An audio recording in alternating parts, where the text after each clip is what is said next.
మన ప్రణవ్కి అమ్మగారి ఆశీస్సులు ఎప్పుడు ఉండాలని ప్రార్థన. ఇంకా ఇంకా చక్కగా పాడి వీలుంటే ప్రతి సంవత్సరం వచ్చి ఎప్పుడు వీలుంటే అప్పుడు వచ్చి సేవ చేసుకుంటూ ఉండు. చాలా చక్కగా పాడిన ప్రణవ్కి ఇంకొకసారి కరతాళ ధ్వనులు. అమ్మగారి ప్రసాదంగా ప్రణవ్కి మాస్టర్ గారి పటము, నాకు అన్నిటికంటే ఇష్టమైన 3 గ్రంథాలు. చక్కగా చదువు అవి. సరేనా? Well done Desai master.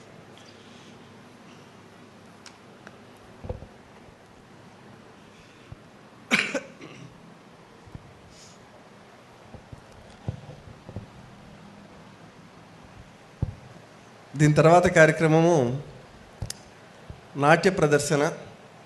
అయితే ఇవాళ ఇక్కడ నాట్యం చేసే చాలా పెద్ద నర్తకి ఇంకా కొద్దిగా రెడీ అవుతున్నారట. వారు ఇక్కడికి వచ్చే లోపు కొంచెం టైం పడుతుందన్నారు.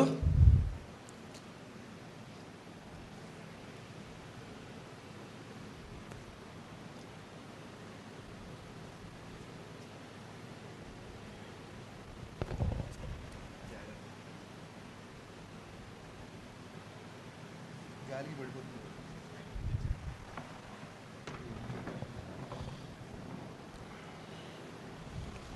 సో ఆ నర్తకి గారు వచ్చేలోపు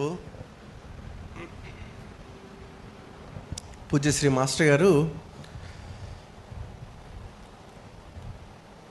3 చోట్ల 3 గ్రంథాలలో ఆయన రచనల్లో 3 చోట్ల ముఖ్యంగా కళల గురించి వారు ప్రస్తావించారు మాస్టర్ గారు. ఒకటి మీ అందరికీ తెలిసిన విషయమే, లీలామృతం.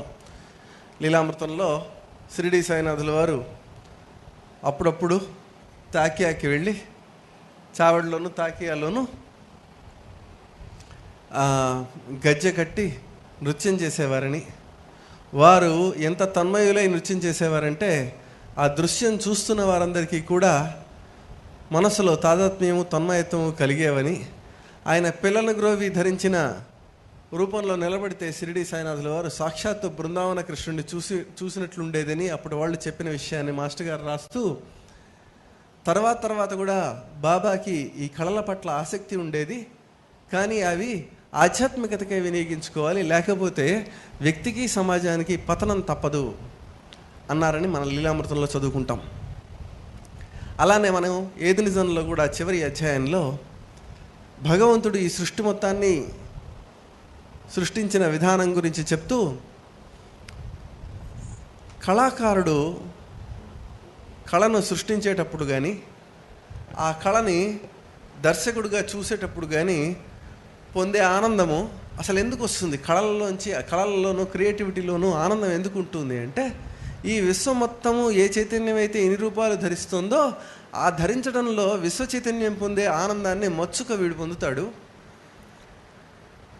ఈ కళలన్నీను అందుకని పవిత్రమైనవి, ఇవి జాగ్రత్తగా అనుసరిస్తే అదే స్థితికి దారితీస్తాయి అని రాస్తూ, అక్కడ మళ్ళీ మాస్టర్ గారు ఇంకోసారి మెన్షన్ చేస్తారు, ఈ కళలకి అట్లాంటి ప్రత్యేకత ఉంది కనుకనే గొప్పవాళ్ళు ఇవన్నీ పవిత్రమైనవని చెప్పారు, దీన్ని అట్టనే వాడుకోవాలి, అలా అన్యథా వాడుకుంటే వ్యక్తిగతంగాను సామాజికంగాను పతనం తప్పదు అని మళ్ళీ రెండవసారి ఏది నిజం గ్రంథంలో మెన్షన్ ఉంటుంది. లీలామృతంలోనేమో బాబాదే, అక్కడ ఏది నిజంలోది. ఏది నిజంలో వాక్యాలే యథాతథంగా పురుష సూక్త రహస్యం గ్రంథం ఉపోద్ఘాతంలో కూడా గురువుగారు మళ్ళీ మెన్షన్ చేస్తారు. అయితే పూజ్య మాస్టర్ గారికి చిన్నప్పుడు వాళ్ళ నాన్నగారు ఏం చేశారంటేట, నాకు వేదక్క చెప్పారు, అనంతాచార్య గారు గ్రామ్ఫోన్ రికార్డును కొన్ని ఆ గ్రామ్ఫోన్ డిస్కులు తెచ్చి ఆ డిస్కుల్లో ఏ రాగము తాళము ఏమిటి స్వరాలు ఇవన్నీ వరుసగా ఉండేవన్నీ తీసుకొచ్చి రోజు అవన్నీ వినడం, చివరికి ఏది ఏ రాగమో గుర్తుపట్టడం దాకా ప్రాక్టీస్ చేయించారట చిన్నప్పుడు. మాస్టర్ గారికి అందుకని సంగీత జ్ఞానం ఉండేది. ఆయన ఒక వయసు వచ్చేదాకా పాటలు కూడా బాగా పాడేవారు పూజ్య మాస్టర్ గారు. ఆ తర్వాత ఒకసారి అనిపించిందా, వాళ్ళ అన్నయ్య గారి పెళ్లి చూపులకి నిశ్చితార్థానికి వెళ్ళినప్పుడు ఈయన బాగా పాడతాడు అంటే భరద్వాజ పాడు పాడు అన్నారట. సో పెళ్లి సందర్భంగా ఈయన్ని పాట పాడమంటే జగమే మాయ బతుకే మాయ అని పాడారట. ఆయన చక్కగా పాడేవారు. కానీ తర్వాత ఒకరోజు అనిపించింది వాడెవడో భావం మనం పాడటం ఏంటి, మనకు లోపల నుంచి అనిపిస్తే పాడదాం లేకపోతే లేదని అప్పటి నుంచి పాడటం మానేశారట గురువు గారు. మాస్టర్ గారికి కానీ వీళ్ళకి ఈ కళల్లోని ప్రవేశం ఉన్నది. మొన్న హైదరాబాద్లో నాకు ఒక ఆయన ఫోన్ చేశాడు. మొన్నంటే దాదాపు ఒక సంవత్సరం అవుతుంది. ఆయన ఫోన్ చేసి ఒక అతను అడ్వకేట్ లా చదువుకున్నాడు, ఆర్థిక కారణాలకి బీపీఓలో పనిచేసేవాట. రాత్రి నైట్ డ్యూటీకి వెళ్ళి పనిచేసి వచ్చేసరికి పొద్దున అయ్యేది 8-8:30 అయిపోయేది. ఇంటికి వచ్చి ఇక 10-10కి పడుకోవడం, మళ్ళీ మధ్యాహ్నం సాయంత్రం లేవడం, రెడీ అయ్యి ఆఫీస్కి వెళ్ళడం. ఇది అతని దినచర్య కాలేజ్ అయిపోయిన తర్వాత, చదువు అయిపోయిన తర్వాత. అయితే ఆ కుర్రాడికి నాతో మాట్లాడేటప్పటికి కూడా అతనికి 23-24 ఏళ్ళ వయస్సు. సో అతనికి ఈ ఇట్లా గుళ్ళల్లోనూ మందిరాల్లోనూ ఇట్లా కీర్తనలు ఇవన్నీ చేసేవాళ్ళని చూసి ఆహా ఎంత చక్కగా సేవ చేసుకుంటున్నారు, నాకు కూడా సంగీతం వస్తే ఇలా చక్కగా నేను సేవ చేసుకుంటాను కదా అనే కోరిక విపరీతంగా ఉండేది. వీలున్నప్పుడల్లా వింటూ ఉండేవాడు. చాలాసార్లు అట్లా భావన అలా అనిపిస్తుండేది, అరే నాకు కూడా వస్తే బాగుండేది, నాకు కూడా సంగీతం వస్తే నేను కూడా అలా కీర్తన చేసుకుంటాను కదా అనిపిస్తూ ఉండేది. ఒకసారి చాలా బలంగా అనిపించింది, నాకు కనుక ఈ విద్య వస్తే అసలు 24 గంటలు బ్రేక్ ఇవ్వకుండా స్వామికి మొత్తం 24 గంటలు కీర్తన పాడుకుంటాను, అసలు అంత అదృష్టం ఏ జన్మలో వస్తుందో అనుకున్నట్ట. అనుకుని పొద్దున ఆఫీస్ నుంచి వచ్చేట స్నానం చేసి అలా పడుకున్నట్ట. ఇంకా నిద్ర పట్టే అది మెలకువ కాదు స్వప్నము కాదన్న పరిస్థితి. వాళ్ళ ఇంట్లో టక్కున అతను ఉండే పడుకునే గదిలో రూమ్ తలుపు తీసుకుని కృష్ణమాచారి గారు వచ్చారట, మా పెదనాన్నగారు ఇక్కిరాల కృష్ణమాచారి గారు. ఆయన అలా వస్తే ఇతను ఆశ్చర్యపోతున్నాడు. ఆయన వచ్చారండి, జరిగి కూడా ఒక 2 ఏళ్ళు అవుతుంది. లాక్డౌన్ అయిపోయిన తర్వాతే 22లోనో 23లోనో జరిగింది ఇది. ఆయన వచ్చి ఏంటి సంగీతం నేర్చుకుంటావా, కీర్తనలు పాడతావా అంటే, నాకు పాడాలనుంది మాస్టర్ గారు, నాకు రాదు, సంగీతం రాదు కదా అంటే, నీకెందుకు నేను నేర్పిస్తానని చెప్పి ఆయన పలుకుతూ ఇతని చేత పలికిస్తూ నేర్పించారు. 3 రోజుల పాటు రోజు అలా ఆయన రావడం నేర్పించడం. తీరా చూసుకునేసరికి సాయంత్రం నిద్ర మెలకు వస్తుంది, ఆఫీస్ టైం అవుతుంది, ఆఫీస్కి వెళ్తాడు. మంచి కాలం వచ్చింది కదా అని వెళ్తాడు. 2వ రోజు మళ్ళీ కృష్ణమాచారి గారు వస్తారు, స్వరాలు రాగాలు నేర్పిస్తారు, వెళ్తారు. ఇట్లా 3 రోజుల్లో అతనికే తెలియకుండా అద్భుతంగా పాటలు కీర్తనలు మొత్తం నోటికి వచ్చేసాయి. ఎంత నోటికి వచ్చాయంటే అతనే ఆశ్చర్యపోయాడు. ఇప్పుడు నీకు వచ్చాయి, రేపు శ్రీరామనవమి వస్తుంది కదా, శ్రీరామనవమికి నువ్వు కీర్తన ప్రోగ్రాం ఏర్పాటు చేసుకో అంటే, వనస్థలిపురంలో హైదరాబాద్లో వనస్థలిపురంలో ఏదో రామాలయం ఉంటేను అక్కడ వాళ్ళతో రిక్వెస్ట్ చేసుకుని నేను ఇట్లా పాడుకుని సేవ చేసుకుంటానండి అంటే వాళ్ళు పర్మిషన్ ఇచ్చారట. 24 గంటల సేపు వితౌట్ ఎ బ్రేక్ సంకీర్తన చేశారట. రకరకాల కీర్తనలు రాగాలు అన్నీ పెట్టి క్లాసికల్ సంగీతంతో బ్రహ్మాండంగా అతను అక్కడ సేవ చేసుకున్నాడు. అది విని ఏమో నీకు ఎంత వచ్చని మాకు తెలియదు, ఇన్నాళ్ళ నుంచి కనబడుతున్నావు, నీ సంగీతం ఎంత వచ్చని మాకు తెలీదు, నువ్వు మా మందిరంలో అక్కడ చేసుకుందువు కానీ సేవ ఇక్కడ చేసుకుందువు కానీ, అసలు నువ్వు టీటీడీలో కూడా నీకు అవకాశం ఇప్పిస్తాం, ఇంత చక్కగా పాడుతున్నావు కదా, నువ్వు తిరుమలలో కూడా పాడుదువు కానీ అన్ని చోట్ల పాడుదువు కానీ అంటే ఒక్కొక్క ప్రోగ్రామ్కి ఒప్పుకున్నట్ట. ఆ మరుసటి రోజు పొద్దున్నే అదే టైంకి మళ్ళీ కృష్ణమాచార్య గారు వచ్చారట. నువ్వు పాడుకుని సేవ చేసుకుంటా అంటే నేర్పించుకున్నాను కానీ షో ఆఫ్ చేయడానికి నేర్పించట్లేదు, నీకు మందు పడాలి, నోరు తెరువు అన్నారట. తెరిచి తెరవగారు ఏదో మందు వేశారట. ఆ రోజు నుంచి మళ్ళీ రావట్లేదు అతనికి పాడదామంటే స్వరాలు. అతనే ఫోన్ చేసి చెప్పాడు నాకు. ఆయనతో గంట మాట్లాడాను నేను ఆ కుర్రాడితో. బ్రహ్మాండమైన అనుభవం.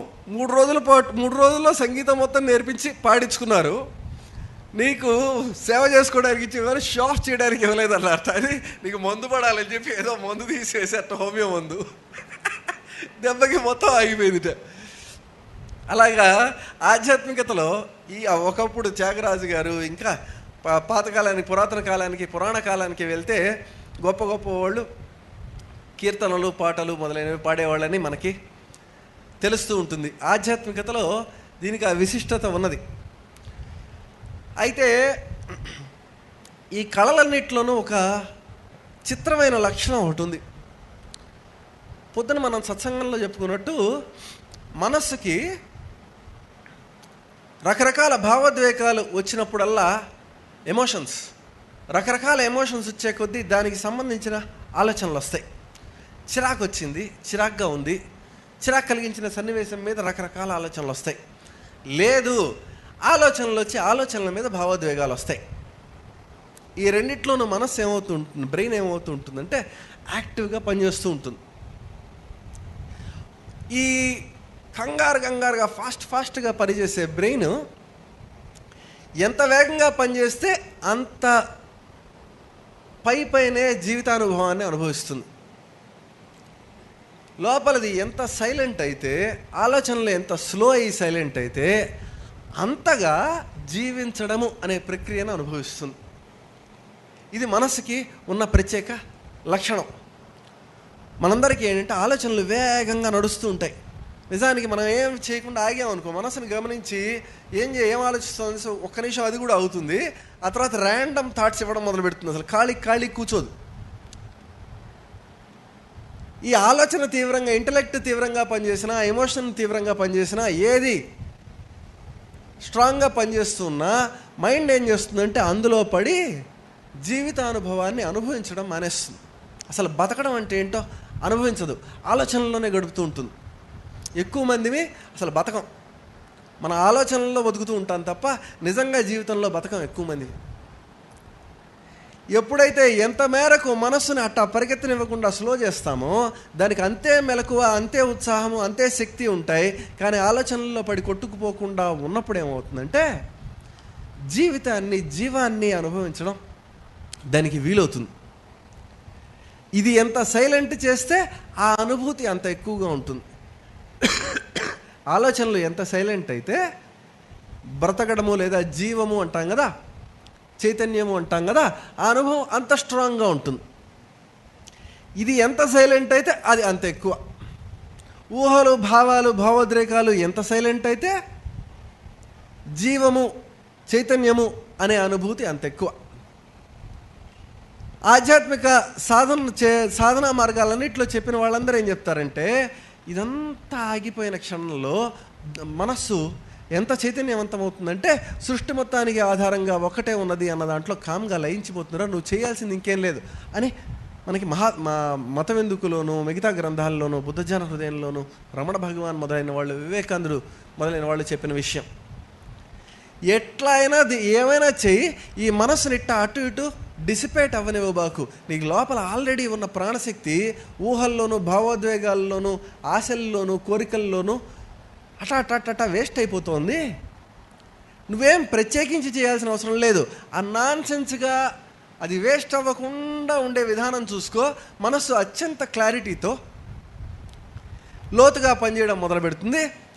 పనిచేసి ఈ మొత్తం విశ్వం అంతా భగవంతుడే ఉన్నాడన్న దర్శనం ఖచ్చితంగా ప్రతి ఒక్కడికి అవుతుంది. ఇందులో అనుమానానికి తావిలేదు. ఇది ఎవడైనా టెస్ట్ చేసుకోవచ్చు, ఎంత మేరకు టెస్ట్ చేసుకుంటే అంత ఫలితం అన్నారు. చాలా తమాషాగా పెద్దవాళ్ళు చెప్పింది ఏంటంటే, వివేకానందులు గారైతే if I have to start my education all over again I would not keep on collecting facts. I would learn to silence my mind and to focus it wherever I want. I can collect facts all through my life at my will later on అన్నాడు. Time waste చేసుకున్నాను, ముందు ఇది నేర్చుకుని ఉంటే అత్యంత వేగంగా మిగతా విషయాలు లోతుగా అర్థమయ్యేవి. అసలు నేను మళ్ళీ చదవడం మొదలుపెట్టయితే మాత్రం ముందు దీని మీదే ఫోకస్ చేస్తా. మనస్సు నిశ్చలమై కేంద్రీకృతం చేయగలిగిన రోజున ఈ విద్య వస్తే మిగతావన్నీ విద్యలు వచ్చేస్తాయి. అవగాహన దగ్గర నుంచి అన్నీ పెరిగిపోతాయి. కాబట్టి ముందు ఇది నేర్చుకోవాలన్నాడు వివేకానంద స్వామి. దీనికోసం రకరకాల సాధనాలుగా ఒక నామాన్ని చెప్పుకుంటూ దాన్నే వింటూ మనసులో అన్యమైన భావాలను, అన్యమైన ఆలోచనల్ని రానియకుండా సైలెంట్ చేయడం నేర్చుకుంటే నామం నామం నామం నామం చెప్పుకుంటూ నెమ్మదిగా నామము మనము వేరుగా ఉండవు. నామమే జరగడం ఒక్కటే ఉంటుంది. నామం చేస్తున్నాం అన్న భావం కూడా ఉండదు, నామం జరగడం అన్న భావం కూడా అది అట్లా లోపల ఉంటుంది. ఆ క్షణంలో లేదు, మనస్సు ఎంత ప్రశాంతతని, ఎంత నిశ్చలతని పొందుతుందంటే, సృష్టిలో జరిగే సహజంగా జరిగే స్థితి, చైతన్యం ఇన్ని రూపాలు ధరించడంలో చేసే సృష్టిలో జరిగే న్యాచురల్ ప్రాసెస్ మనలో పనిచేయడం మొదలు పెడుతుంది. బై నేచర్ జరుగుతుంది. ఇంటలెక్ట్ పెరుగుతుంది, కెపాసిటీ పెరుగుతుంది, థాట్ పెరుగుతుంది, పర్సెప్షన్ పెరుగుతుంది. కేవలం ఇంద్రియాలతో మాత్రమే ఆలోచన గమనించడం కాకుండా, ఆలోచనతో మాత్రమే దేనైనా తరచడం కాకుండా, ఈ రెండు ఎట్లాంటివంటే, బాదంకాయ లోపల పప్పు కావాలంటే బాదంకాయని ఇంత బండ తీసుకుని చిత కొడితే లోపల పైనది పగిలి పీచంతా రాలిపోయి చివరికి పెంకు పగిలి లోపల బాదం పప్పు దొరుకుతుంది. అట్లా దాన్ని చిత కొట్టడం, కూర్చుని అనాలిసిస్ వేసి ఆలోచించడం చాలా మొరటు పద్ధతి.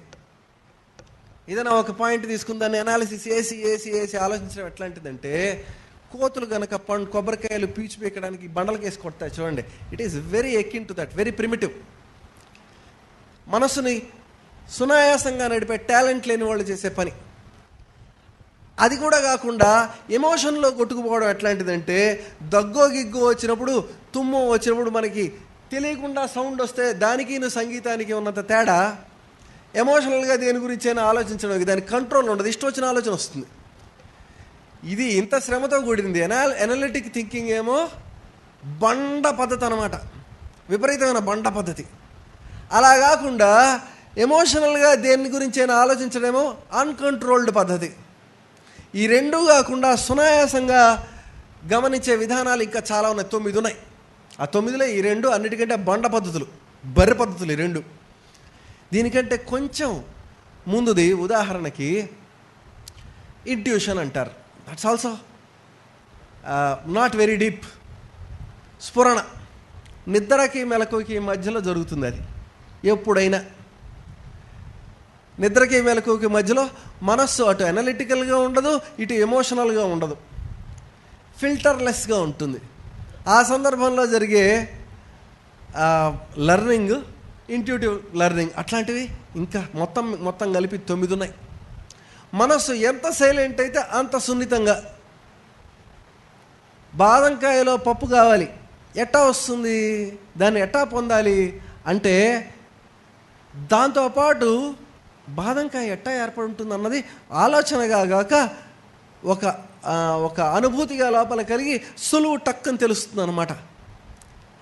ఇట్లా ఒక్కొక్క రకరకాల స్థాయిల్లో విషయం తెలియడం ఉంటుంది, తెలుసుకునే విధానాలు ఉంటాయి. అవన్నీ ఓపెన్ అవుతాయి. మనస్సు ఎంత నిశ్చలం అవుతుందో అవంత ఓపెన్ అవుతాయి. చాలాసార్లు ఏమవుతుందంటే, ఇది ఫలానా కారణం వల్ల కరెక్ట్ అనే కారణాలు వెతుక్కునే ప్రిమిటివ్ స్టేట్లో ఉండదు. ఎందుకు కరెక్ట్ అయిందే మనసుకు తడుతుంది అన్నమాట. రాంగ్ తట్టదు. మనస్సుని కనుక చాలినంత సైలెన్స్ చేస్తే చాలు.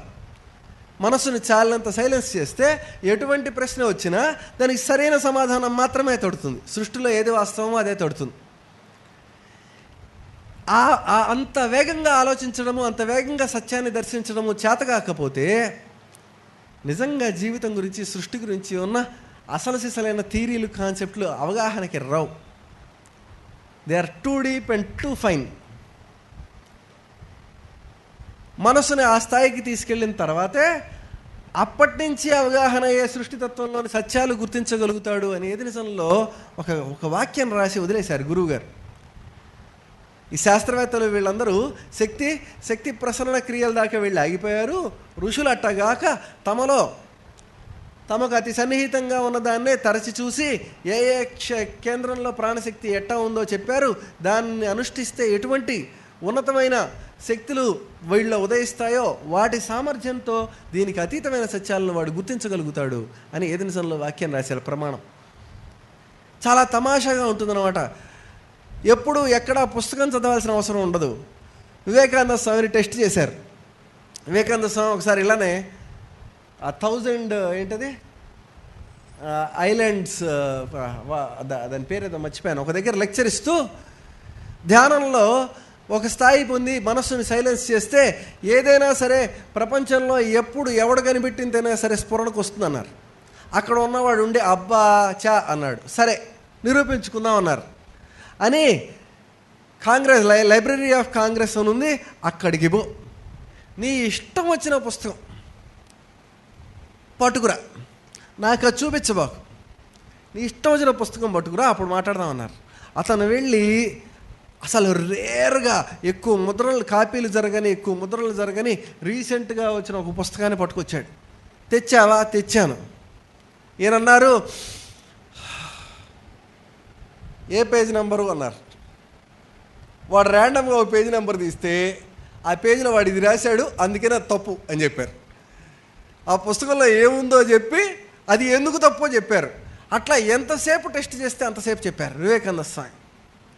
అదేంటి అంటే ఏమీ లేదు, నాలో నేనుగా ఏది ఉందో వాడిలో నేనుగా అదే ఉంది. ఇంతమందివి లేవు, ఒకే నేను ఇంతమందిగా ఉన్నది.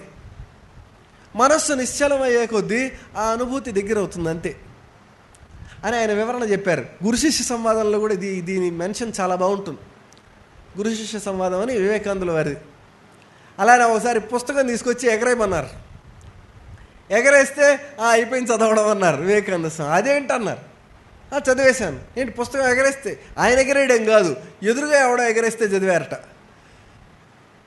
ఎక్కడ ఏం కావాలంటే అడుగు ఆ పుస్తకంలోది చెప్పేస్తా అన్నారు. ఇవన్నీ మనకేమో గొప్ప మహిమలు అనిపిస్తాయి, కానీ మనస్సు ఆలోచనల్లో లొంగిపోకుండా సైలెన్స్ చేసే కొద్దీ మనసు సహజంగా తట్టే విషయాలు. It is very very very very natural. మనకి స్ఫురణ పోకుండా గుండె కొట్టుకునేట్టు లోపల బ్లడ్ ప్రెషర్ని బట్టి, దాంట్లో ఫ్లూయిడ్ని బట్టి ప్రెషర్ మార్చుకుంటూ ఎంతో ఫైన్ ట్యూనింగ్ చేసేంత కెపాసిటీ లోపల ఉంటుంది ఎరుకకి. మనస్సు నిశ్చలమయ్యే కొద్దీ అది పనిచేయడం మొదలు పెడుతుంది. ఇలా అందరికీ జరుగుతుంది. మా వల్ల ఎవరి వల్ల అయినా అవుతుంది, ఎవరికైనా అవుతుంది. అసలు మానవుడిగా పుట్టింది అందుకే. ఇంకా పెద్దలు ఏం చెప్తారంటే, ఇలాంటివి వీలు కావడం కోసమే మానవుడు నిలబడే జంతువుగా ఉన్నాడు, వీడు అసలు వర్టికల్గా ఉన్నదే అందుకు అన్నారు. అదేంటది అంటే, హారిజాంటల్గా ఉండే జీవులకి ఇది వీలు కాదు, వర్టికల్గా శరీరం ఏర్పరచుకుని బ్రెత్ అప్ అండ్ డౌన్ అయ్యేదాన్ని గమనిస్తూ మనస్సు నిశ్చలం చేస్తే ఆటోమేటిక్గా ఇది ప్రతి ఒక్కడికి వస్తుంది.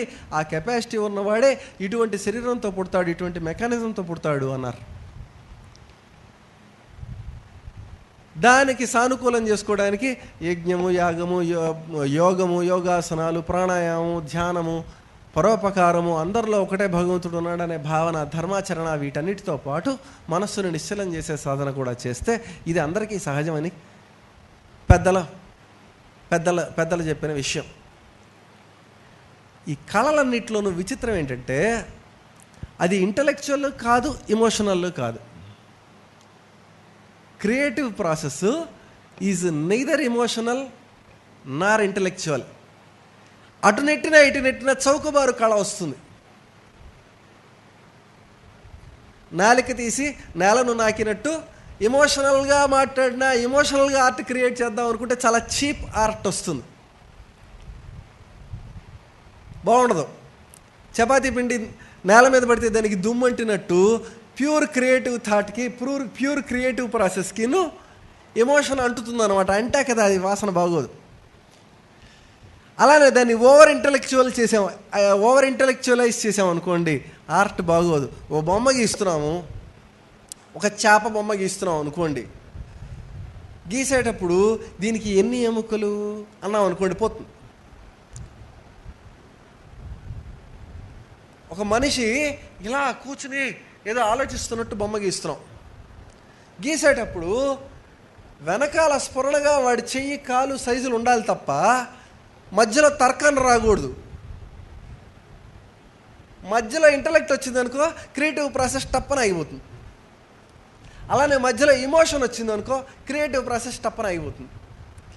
ఎమోషనల్గా నువ్వు క్రియేషన్ని చేసావనుకో, ఆర్ట్లో ఎమోషన్ని చొప్పిద్దామని చూసావనుకో, ఆర్ట్ చీప్ అయిపోతుంది. ఆర్ట్ని అనలిటికల్గా చేసావనుకో టెక్స్ట్ బుక్కుల్లో బొమ్మల్లాగా ఉంటాయి.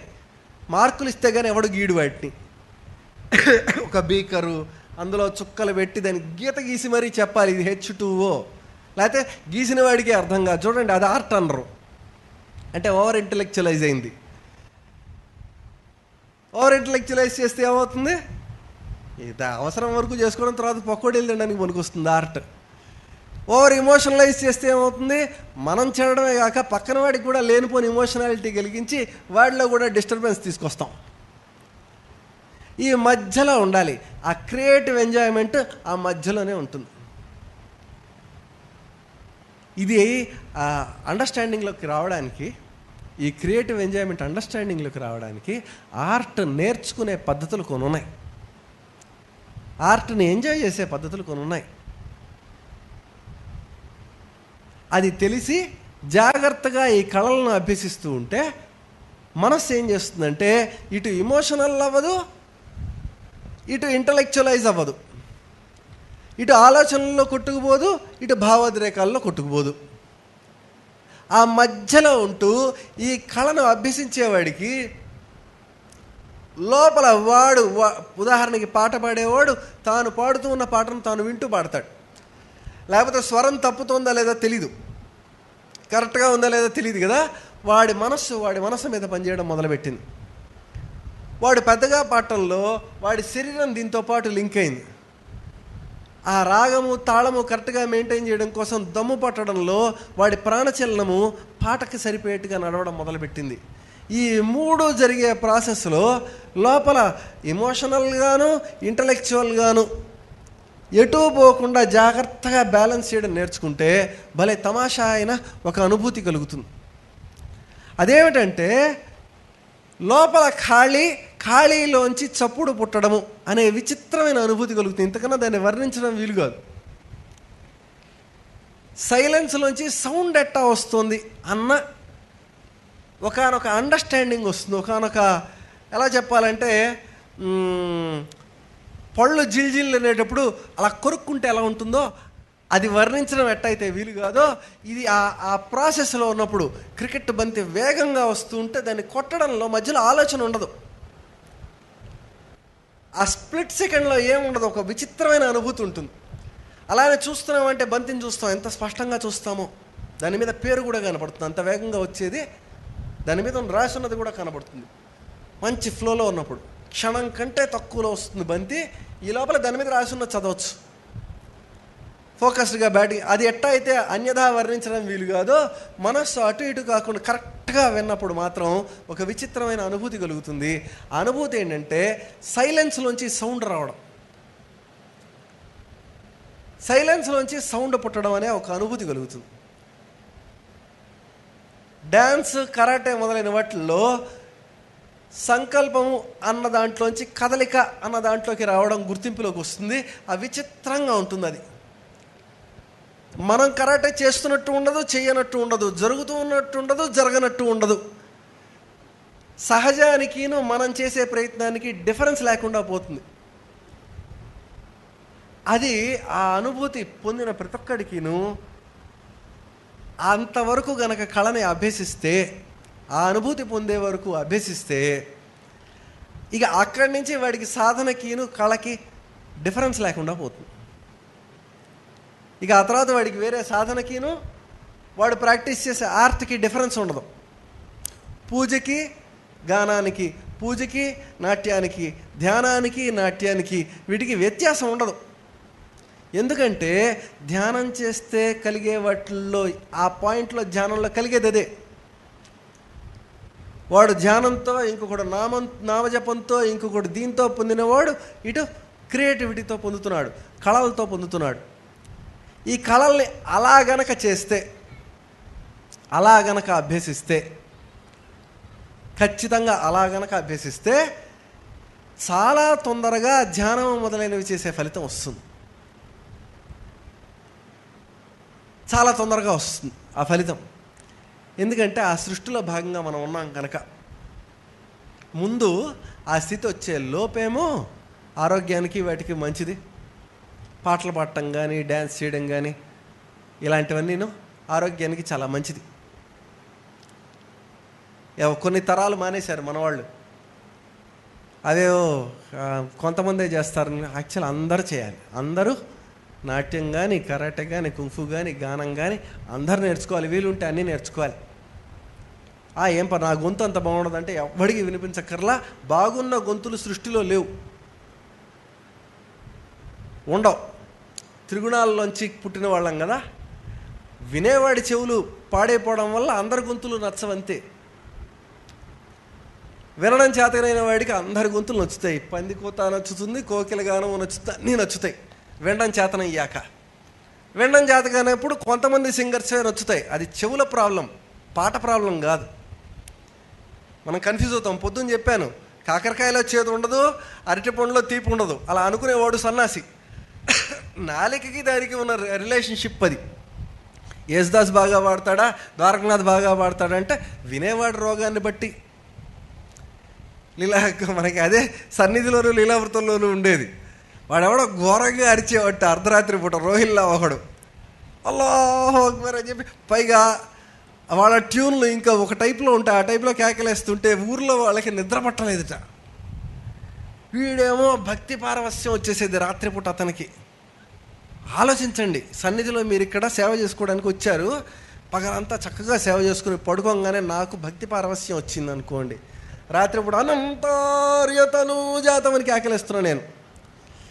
తట్టుకోలేక మీరు కంప్లైంట్ చేస్తారు. అట్టనే బాబాకు వచ్చి కంప్లైంట్ చేస్తే కాళ్ళు ఎరగొడతానన్నారు. నీ నిద్ర అంత ఇంపార్టెంట్ కాదు, వాడి భక్తే ఇంపార్టెంట్ అని.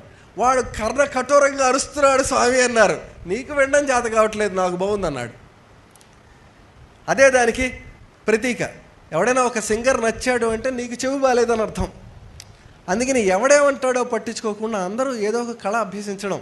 చిత్రలేఖనం కానీ, బౌద్ధంలో చిత్రలేఖనం ప్రధానంగా చెప్తారు.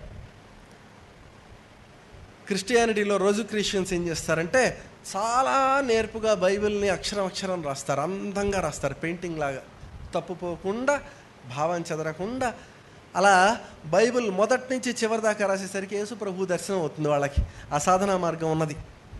అలాగా మనం కూడా చిత్రలేఖనం లాంటి కళని అభ్యసించవచ్చు, గాత్రం అభ్యసించవచ్చు, నాట్యం అభ్యసించవచ్చు, కరాటే కుంగ్ఫులు అభ్యసించవచ్చు. అవి ఎంత మేరకు అభ్యసిస్తే, కాకపోతే వాడిలాగా పాడాలనుకునే వాడికి ఎప్పుడూ రాదు. వాడిలాగా పాడటం కాదు, సృష్టించిన వాడు నిన్నెట్టా సృష్టించాడో నువ్వు అట్టా పాడాలి. దానికి అభ్యాసం కోసం సరిగమలు ఒక మంచి ట్రైనింగ్ సిస్టమ్ తప్పించి ఫలానా యేసుదాస్ లాగా అరవాలి అనుకునేవాడు కొన్ని జన్మల తర్వాత యేసుదాస్ లాగా అరుస్తూ ఉంటాడు తప్ప వాడి కళ రాదు. వాడు ఏం చేస్తున్నాడు? Is not getting in to creativity. మీరందరూ వినే ఉంటారు, నాద బిందు కళాత్మకము ఈ సృష్టి అని. భగవంతుడు నాద బిందు కళాతీతుడు అని వినుంటారు. అది అంటే తెలుసు కదా. నాదము అంటే మామూలుగా బ్యాగి అండ నాదం కాదు, అది కళ. బయటకు వచ్చేసిన తర్వాత వ్యక్తమైపోయింది కళ. వ్యక్తమయ్యే క్షణము, వ్యక్తమయ్యే స్థానము బిందువు. వ్యక్తం అవ్వడానికి కావలసిన సంకల్పము, దాని వెనకాల ఉన్న చైతన్యము నాదము. నాదానికి రూపం ఉండదు. నాదానుసంధానం అని చెప్పి గ్యాబీ అని అరిస్తే అది నాదయోగం అంటే అది కాదు. ఊరికే పాటలు పాడటాన్ని నాదయోగం అంటుంటారు తెలియని సన్నాసులు. నాదము అంటే పాడటానికి ముందుండే సైలెన్స్లో ఉండేది. మాట్లాడాలనుకోండి, ఇప్పుడు నేను మాట్లాడుతున్నా కదా, ఎక్కడి నుంచి మాట మొదలవుతుంది? వెనకాల ఒక సైలెన్స్లోంచి వస్తుంది, ఒక సంకల్పంలోంచి, ఒక సైలెన్స్లోంచి ధ్వనిగా మారి నోట్లోంచి వస్తుంది. ఆ మారే సెంటర్ పేరు బిందువు. ఎక్కడ మారుతుందో ఆ లిప్త పేరు, ఆ మాత్ర పేరు బిందువు. దానికి ముందుది నాదము, బయటికి వచ్చింది కళ. సరిగ్గా పాడేవాడికి ఏమవుతుంది తెలుసా? ఇక్కడ ఉండదు, ఆ వెనకాల ఉంటుంది ధ్యాస. బిందువుకు ముందు నాదంలో నిలబడిపోవాలి, బయట పాట నడిచిపోవాలి. నెక్స్ట్ లిరిక్ గుర్తురాకూడదు, అక్కడ ఉండకూడదు. అది that is not very, that is initial practice. పాడే కొద్దీ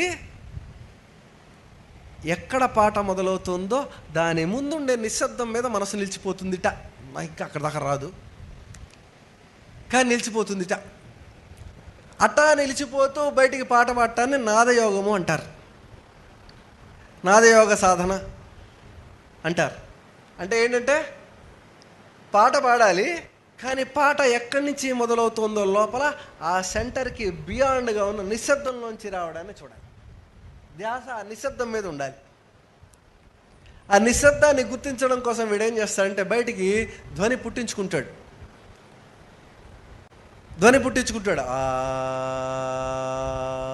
ఎక్కడి నుంచి పుడుతుందో గమనించుకుంటూ వెళ్తాడు అనమాట. వెళ్ళి వెళ్ళి వెళ్ళి నిశ్శబ్దంలోకి మనసు నిలిచిపోతుంది. అది కళల్లో సాధనగా చెప్పారు. ఏది నిజం మొదలైన వాటిలో రాసినప్పుడు పూజ్య శ్రీ మాస్టర్ గారిని లటుక్కున్న కాళ్ళు పట్టుకుని, స్వామి ఆ కళల ద్వారా అది ఎట్టా పొందాలో కాస్త నేర్పండి మాకు అని ఉంటే ఒక పీడ వదిలిపోయేది. ఆయన అట్టా ప్రత్యేకించి కళల గురించి చెప్పింది మనకి రచనల్లో దొరుకుంటే చాలా బాగుండేది, దొరకలేదు. అక్కడక్కడ వివేకానంద స్వామి మొదలైన వాళ్ళు చెప్పిన వాటిలోంచి తీసుకున్న అవగాహన, తెలిసిన వాళ్ళు ఒకళ్ళిద్దరు అలా పాడేవాళ్ళు, వాళ్ళు వివరించిన వర్ణనలు బట్టి మనం అంచనా వేయాల్సిన పరిస్థితి. మహానర్తకి వచ్చేసారు కనుక అమ్మగారికి నాట్యంతో, అమ్మగారికి భక్తిగా నృత్యం దర్శయామి అనే సేవ చేసుకోవడానికి నర్తకులు వచ్చారు కనుక తదుపరి ఆ కార్యక్రమంలోకి వెళ్దాం. అందరూ ఏదో ఒక కళ అభ్యసించడానికి ప్రయత్నం చేయడం చాలా మంచిది అని గుర్తు చేస్తూ, అది ఎవ్వరికి ప్రదర్శన ఇవ్వక్కర్లేదు. హాయిగా మనం అభ్యాసం చేస్తూ లోపల ఎట్లా జరుగుతోంది అన్నది గమనించుకోవడంలో అది ఆధ్యాత్మికం అవుతుంది అని అందరికీ మనవి చేస్తూ,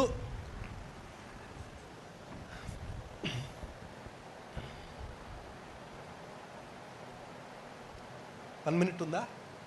రెడీయా? 1 minute ఉందా?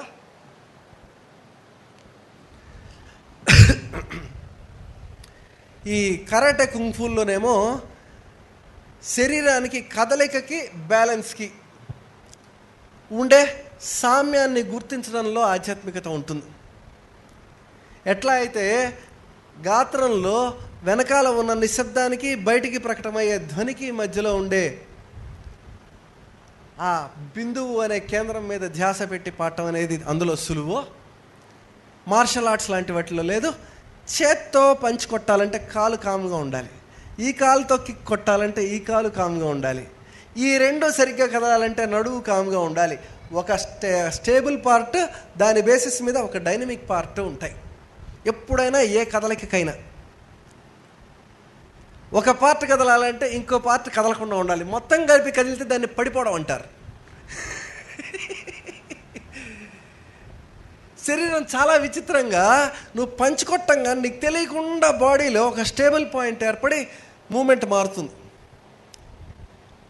బ్రీదింగ్తో పాటు చేయంగానే చాలా విచిత్రంగా మనస్సు, ఈ పిచ్చగాళ్ళు ఏం చేస్తారంటే సర్కస్లో కూతురులాగా ఎదురువాడిని కొట్టడం కోసం పంచి చేసేవాళ్ళు కొంతమంది ఉంటారు. దాన్ని మార్షల్ ఆర్ట్స్ అనరు, దాన్ని పెట్స్ అంటారు. 4 తన్నేవాళ్ళు లేక అందుకోసం చేయరు మార్షల్ ఆర్ట్స్. మార్షల్ ఆర్ట్ అని ఎందుకు అన్నారంటే, ఆ పంచ్ చేసేటప్పుడు స్టెబిలిటీకి, డైనమిజంకి మధ్యలో అది బ్యాలెన్స్ లాగా అనుభవం అవుతుంది. ఆ బ్యాలెన్స్ కరెక్ట్గా ఎక్కడ ఎవరికి తెలుస్తుంది?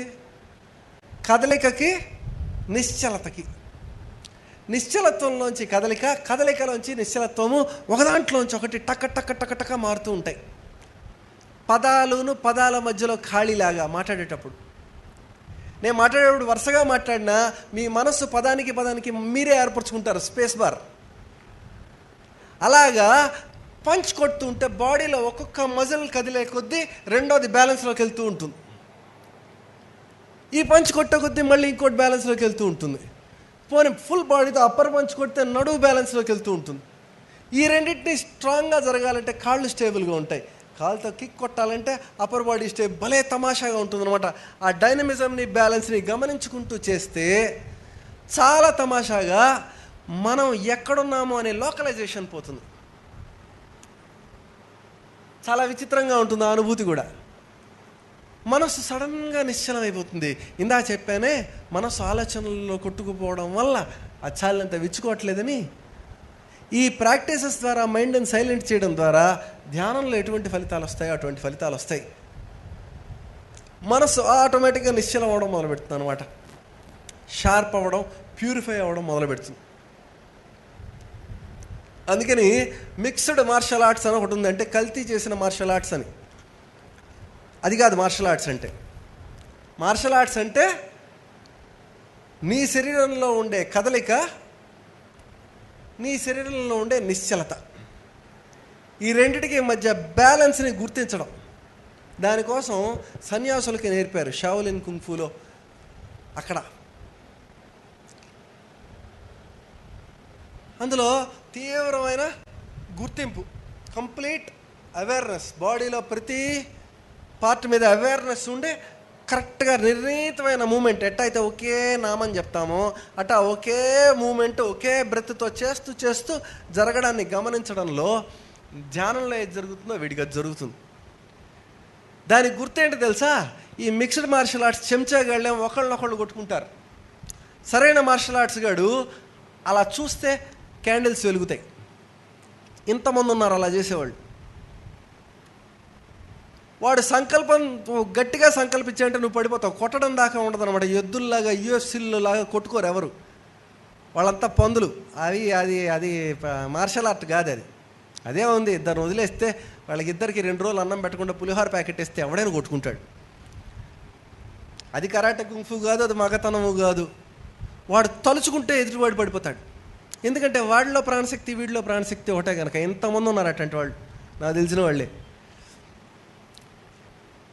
ఎందుకట్ట అనుభవం అవుతుంది అంటే కదలికకి, చలనానికి, నిశ్చలత్వానికి మధ్యలో బ్యాలెన్స్ తెలుస్తుంది. భలే తమాషాగా ఉంటుంది, చాలా బాగుంటుంది.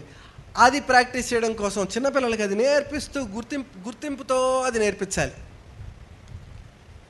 ముందు కరాటే కొంత బేసిక్ మూమెంట్స్ నేర్పించి, కటాస్ అంటారు, కొన్ని మూమెంట్స్ నేర్పించేసి ఆ మూమెంట్స్లో కదలేది ఏంటి కదలంది ఏంటి గుర్తిస్తూ చేయించాలి. చేయిస్తే వాడికి తెలియకుండా సడన్గా మ్యాథ్స్ చాలా ఫాస్ట్గా వచ్చేస్తుంది, సోషల్ చాలా ఫాస్ట్గా వచ్చేస్తుంది, భాష చాలా ఫాస్ట్గా వచ్చేస్తుంది, గడగడా మాట్లాడేస్తాడు ఇంగ్లీషు. సడన్గా వాడి బిహేవియర్ బెటర్గా ఉంటుంది. ప్రతిదానికి అలకా చిరాకు రావు, ప్రసన్నంగా ఉండటం మొదలు పెడుతుంది వాడి మనస్సు. వాడు మార్షల్ ఆర్ట్స్ కరెక్ట్గా చేస్తున్నట్టు, బిగింపులు వదలడము అని దాని గురించి ప్రబోధామృతంలో గురువుగారు రాశారు. ఇది నేర్పవచ్చు, నేర్చుకోవచ్చు, ఎవరైనా చేయొచ్చు.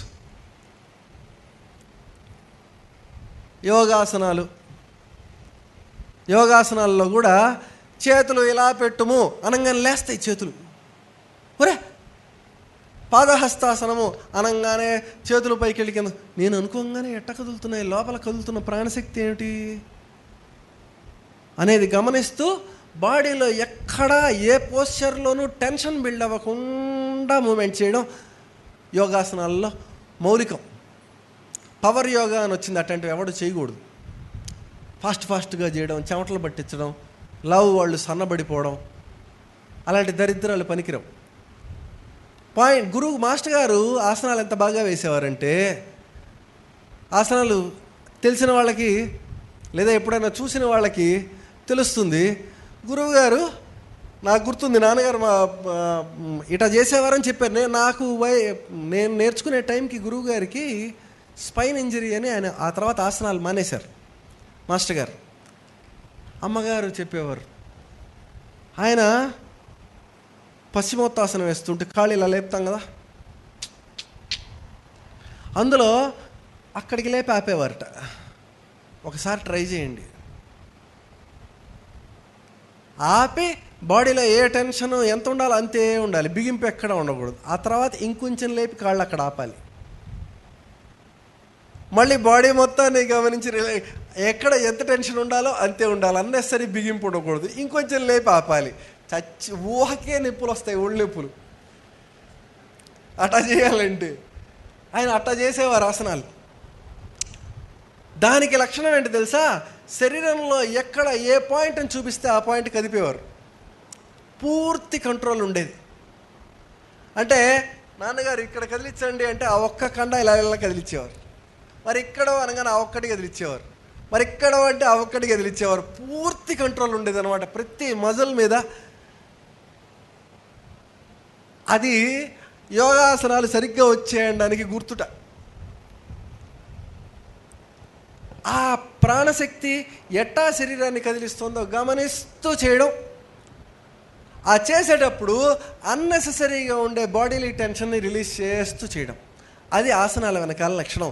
బ్రీదింగ్తో పాటు చేయాలి, స్మూత్గా చేయాలి, ఎక్కడా పట్టేయకూడదు. ఇప్పుడు మనలో ఎవరినైనా సరే కింద ఒక పెన్ను పడేసి, మరి చిన్నపిల్లల్ని కాదు, కొంచెం పెద్ద నాన్న ఎవరినైనా సరే పెన్ను తీరా అన్నాం అనుకోండి, వాడు వంగాలంటే అష్టావక్రుడిలాగా తయారవుతాడు. ఇప్పుడు ఆ పెన్ను తీ అన్నారనుకోండి మీరు నన్ను, నా భుజం వంకర పోతుంది, ఆ తర్వాత నడ్డి వెనక్కి పోతుంది, ఆ తర్వాత మోకాళ్ళు ముందుకు వస్తాయి, ఈ చెయ్యి పెన్ను తీసుకోదు, ఈ చెయ్యి దీని మీద పెడుతుంది, ఆ తర్వాత ఈ కాలు కాస్త వంగుతుంది, ఇది వంగుతుంది, పెన్ను అందదు, కాలు దూరం అవుతుంది, ఆ తర్వాత ఇంకా అందదు, బొజ్జ అడ్డం వస్తుంది. గ్రావిటీ బ్యాలెన్స్ చేయాలంటే ఈ కాలు వెనక్కి వెళ్ళాలి. అంటే ఆ బాడీకి భాష రాని వాడు తమిళం మాట్లాడినట్టు ఉంటుంది వీడు కదిలితే. అలా ఉండకూడదు. ఏ పని ఎట్లా మూమెంట్ చేస్తే స్మూత్గా దానికి సంబంధించిన మూమెంట్స్ అట్టనే అయ్యేట్టుగా జరగాలి ఆసనాలు.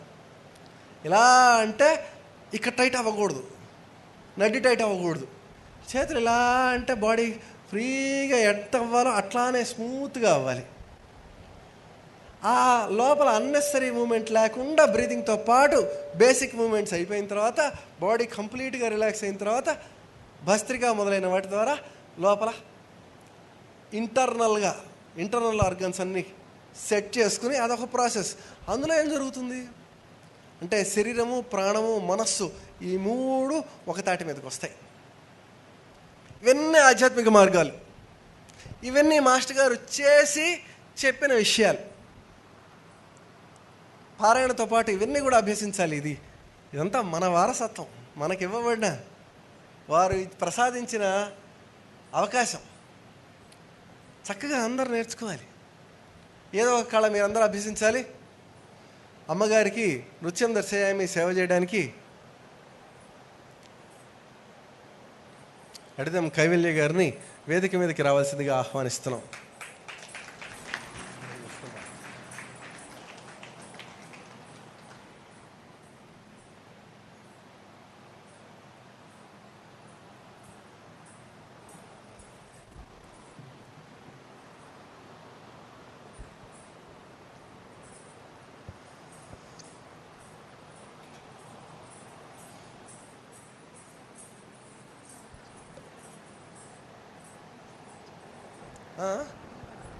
పర్లేదు రానా.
ఇద్దరు కలిసా ఒకళ్ళ తర్వాత ఒకళ్ళు కదా. మూషికా మోదక హస్త చామరక.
క్షమించాలి, అక్కడ టెక్నికల్ ప్రాబ్లం ఒకటి వచ్చింది. ఒక కేబుల్ ఏదో సెట్ అవ్వట్లేదు, కేబుల్ తేవడానికి వెళ్ళారు.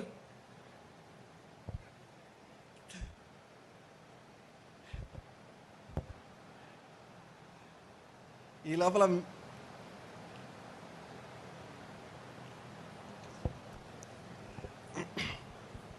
అది రాగానే కార్యక్రమం జరుగుతుంది.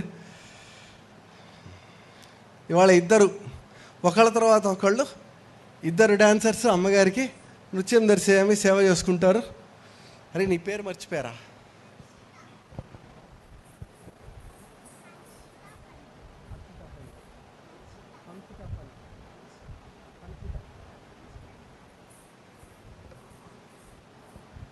కైవల్య గారు అండ్ హన్షిత గారు, వారిద్దరూ అమ్మగారికి నృత్యం దర్శయామి అనే సేవ చేసుకుంటారు.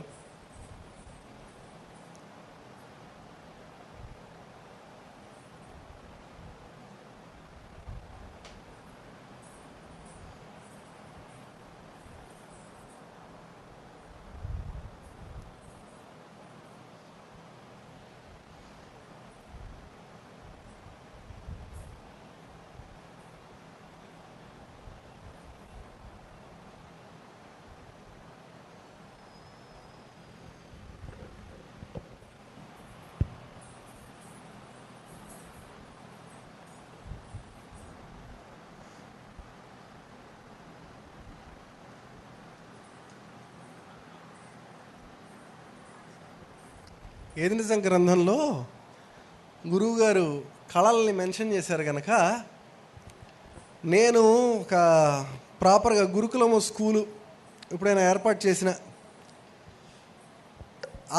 ఆశ ఏంటంటే, ఒక 20-25 ఏళ్ళు వచ్చేదాకా శుభ్రంగా గాత్రము, నాట్యము, ఆటలు, కరాటే, కుంఫులు, చిత్రలేఖనము, కవిత్వము, ఇలా ఒక 5-6 ఆర్ట్స్,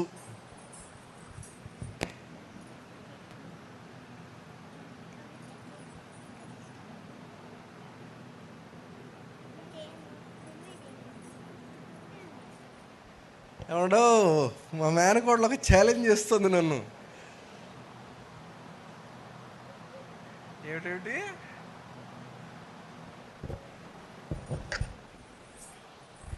నువ్వు చేసిన ఛాలెంజ్ ఏంటో వాళ్ళకి తెలియదుగా. నేనే చెప్పనా? నేను నా స్టెప్స్తో ఇప్పుడు నేను చేస్తే అక్టోబర్ 30కి అవే స్టెప్స్తో కైవల్యం చేస్తుందట.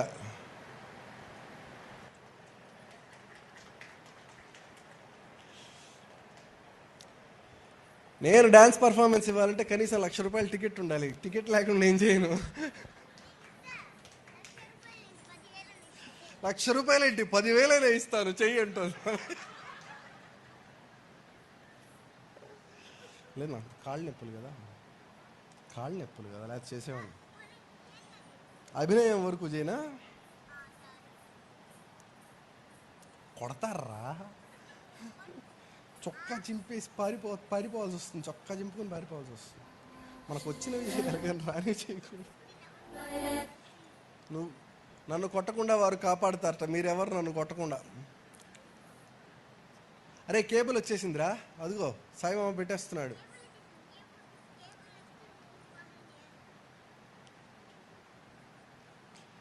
అదే ఆధ్యాత్మికమైన స్టెప్స్. అవి నీ ఒక్కదానికే నేర్పాను, వీళ్ళందరికీ చూపించేయకూడదు. అవన్నీ యోగ రహస్యాలు.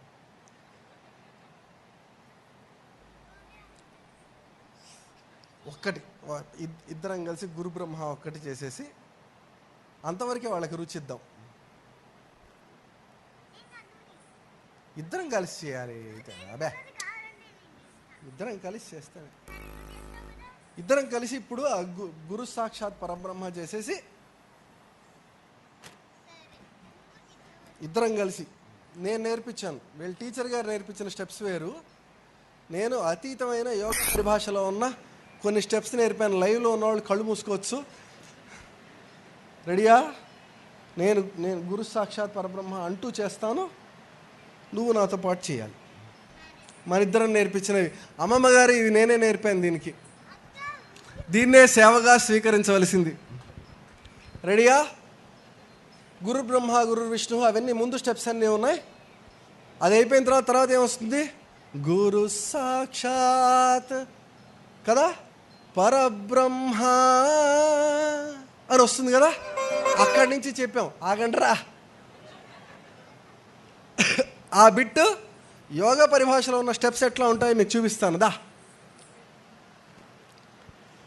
మేనమామ డ్యాన్స్ నేర్పితే ఎట్లా ఉంటుందో తెలియాలి.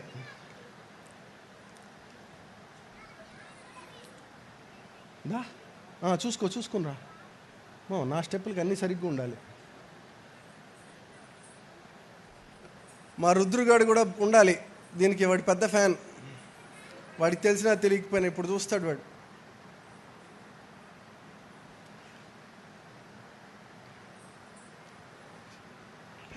వేదకకు కూడా తెలియదుగా. ఈ గురు శిష్యుల విద్యాబోధన మీకు తెలియదుగా.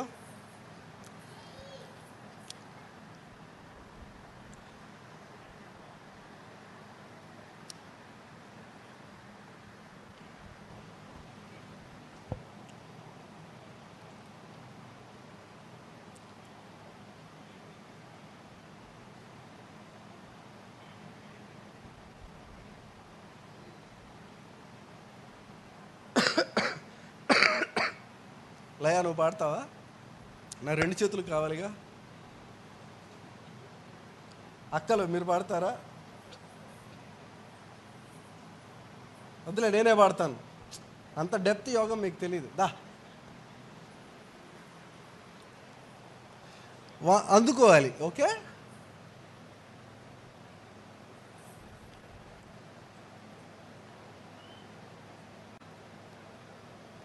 రెడీయా? అది అలా ఏ లోపల మా పర్ఫార్మెన్స్ మేము ఇస్తాం. అమ్మగారికి హాస్యంగా ఉండాలని నేను సాయి సంగీతం అని చెప్పి ఇష్టం వచ్చినట్టు కేకలేస్తూ పాడేవాళ్ళం. పడి నవ్వేవారు అమ్మగారు. అదే సాంప్రదాయాన్ని కొనసాగిస్తూ నేను మా కైవల్య ఇప్పుడు కొన్ని స్టెప్స్ అయిపోతున్నాం.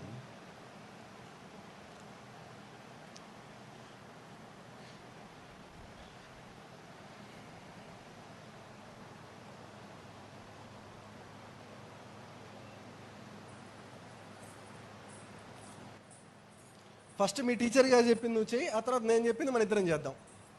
ఉందా? ఫస్ట్ వాళ్ళ టీచర్ గారు శాస్త్రోక్తంగా ఎట్లా నేర్పారో అది చేస్తుంది.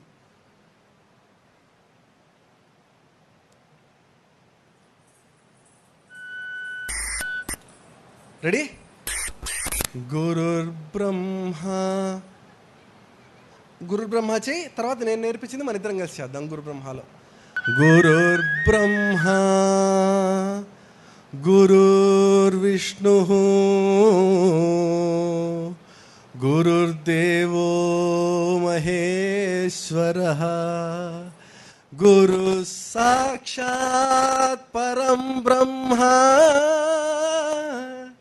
తస్మై శ్రీ గురవే నమః.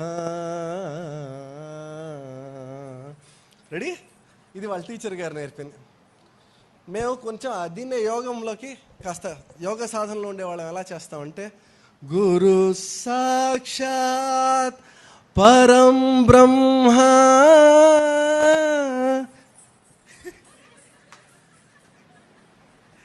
ఇట్లా పారిపోకూడదు.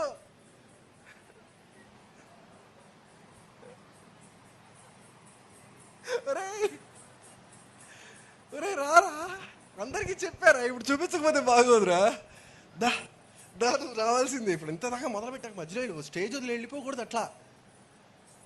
గురు సాక్షాత్ పరం బ్రహ్మ బేబీ షాక్ అలాగా ప్రాక్పశ్చిమాల్ని సమన్వయం చేశాం మేమిద్దరం కలిసి. అలాంటి అతీతమైన ధ్యాన్స్ నువ్వు కూడా ఇప్పుడు భవిష్యత్తులో నేర్చుకుందువు. కానీ ఇలాగ మాకు మూషిక వాహన కూడా వాళ్ళ టీచర్ గారు చెప్పింది ఒకటి ఉంది, మేము నేర్చుకున్నది ఒకటి ఉంది మా యోగ పరిభాషలో. అది ఇంకెప్పుడైనా చూపిస్తాం. ఇప్పుడు మీ టీచర్ గారు చెప్పింది చెయ్యి. వీళ్ళెవరు టికెట్లకి డబ్బులు ఇవ్వలేదు. సాయిమామ రెడీయా? సాయమమ్మ నేను పాట పాడతాంగా రాత్రికి. ఇక్కడ పురుగులు వస్తాయి చూడు, అవన్నీ పారిపోవాలంటే మేము పాటలు పాడదాం అనుకున్నాం.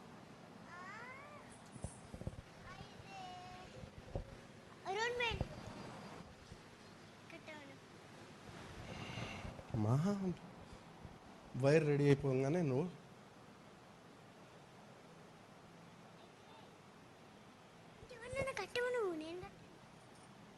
అలాగే ఓకే. మామూలు మీ టీచర్ గారు చెప్పించేస్తావు కదా. ఏమేమి ఐటమ్స్ చేస్తున్నావు?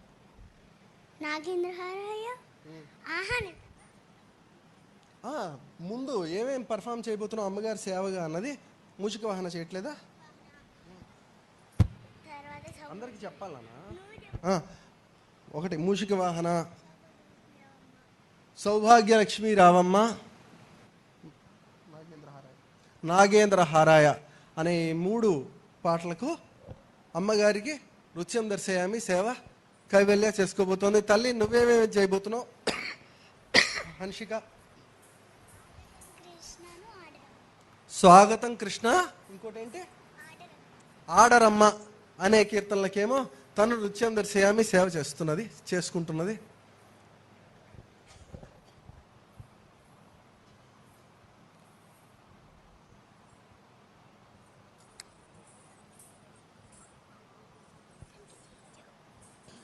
అమ్మమ్మ గారికి ఎంత నవ్వొచ్చిందో తెలుసా, ఎంత ఎంజాయ్ చేశారు తెలుసా అమ్మమ్మ గారు. చూడు కావాలంటే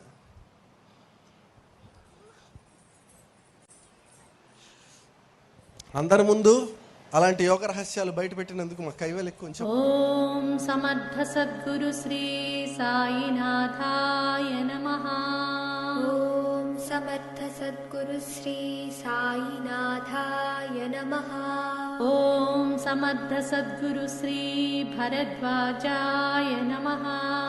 ఓం సమర్థ సద్గురు శ్రీ భరద్వాజాయ నమః. ఓం సమర్థ సద్గురు శ్రీ అలివేలు మంగాయై నమః. ఓం సమర్థ సద్గురు శ్రీ అలివే